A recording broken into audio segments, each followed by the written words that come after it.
Let's talk about the medicines in our cabinets. We kind of just assume they'll be there, right? But the story of how they get to us, well, it's a mess. It's fundamentally broken. We're talking about a system that's just drowning in crazy costs, timelines that stretch for decades, and just an unbelievable amount of failure. Just look at this number, 90%. That's how many new drugs completely fail. They fail during clinical trials, meaning they never, ever make it to your local pharmacy.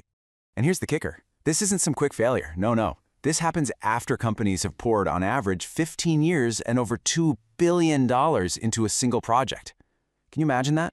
Spending all that time and money just for it to have a 9 out of 10 chance of collapsing right at the finish line. I mean, that is the brutal, brutal reality of making medicine right now.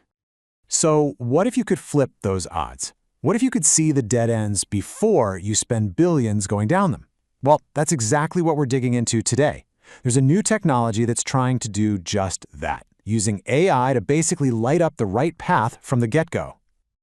All right, so before we get to the cool AI solution, we really need to understand just how big this problem is. And trust me, it's not just a few bad projects here and there. The whole system is creaking. Okay, take a look at these numbers. They're pretty staggering on their own, but here's what's wild. They all feed into each other. You see that $2.6 billion price tag for one approved drug? That's not what that one drug cost. Nope. That price includes the cost of all the failures that came before it. It's baked in.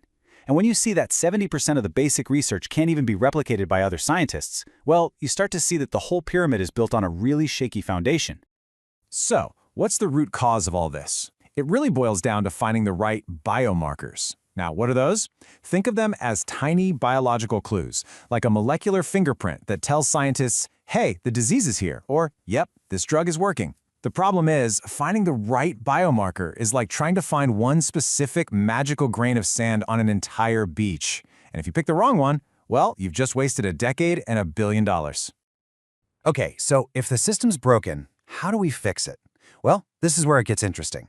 A really ambitious new approach is popping up, and it's using AI to attack this problem head-on. People are calling it a ChatGPT for drug discovery, and that's a pretty good way to think about it. The whole idea is to let an AI read and connect the dots between, well, everything. All the research papers, all the patient data, all of it, all at once. It's doing something at a speed and scale that no team of humans could ever dream of. And I mean, just look at the sheer amount of data it's crunching. We're talking over 100,000 published papers, genomic data for more than 50,000 patients, not to mention all the complex maps of how proteins interact and clinical trial results.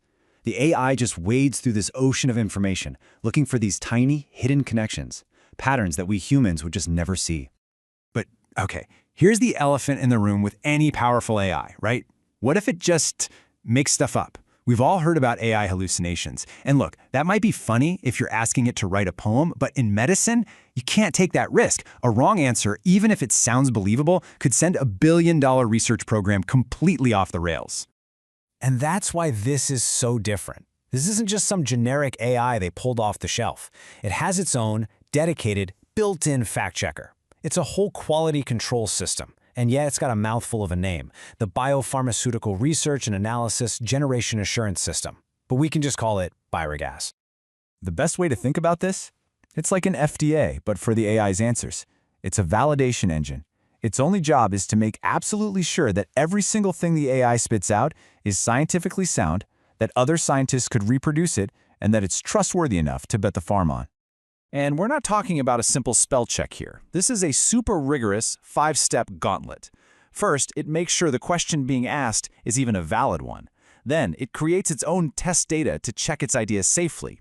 It checks and rechecks all the biology, all the gene names. It runs literally thousands of automated quality tests, and only then, at the very end, does it grade its own final answer. This whole process is what stops that garbage in, garbage out problem and makes the AI's work reliable.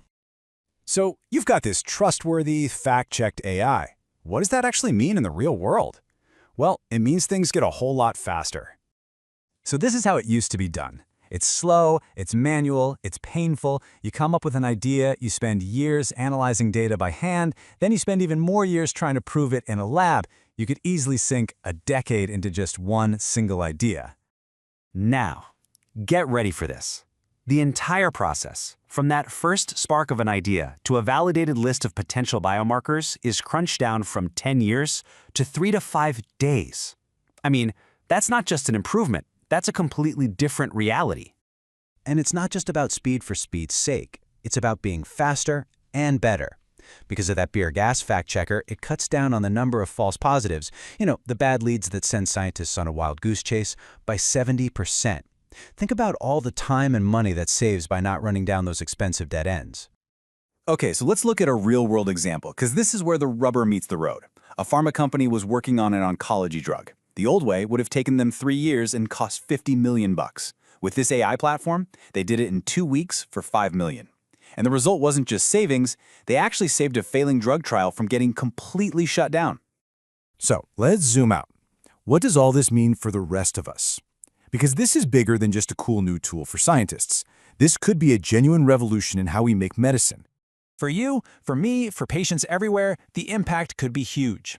We're talking about getting life-saving drugs for diseases like cancer or Alzheimer's years faster than before. We're talking about treatments that are actually personalized to your body, your biology. There's new hope for rare diseases that were just too hard to study before. And yeah, if you make the whole process cheaper and more likely to succeed, maybe, just maybe, that leads to lower drug costs down the line. There's a saying, the best time to change the future of medicine was 10 years ago. The second best time is now. And that's what this feels like. It's a chance to act now, to fix that very first broken step in the process and completely change the odds in our fight against disease. So it really leaves you with this one big question. For all of human history, finding cures has been this slow, grinding human process. But now, we have tools that can see things we can't, that can think in ways we can't, at speeds we can't even comprehend. With AI like this entering the picture, that future where we find the cures we're all waiting for, it might be a lot closer than any of us think.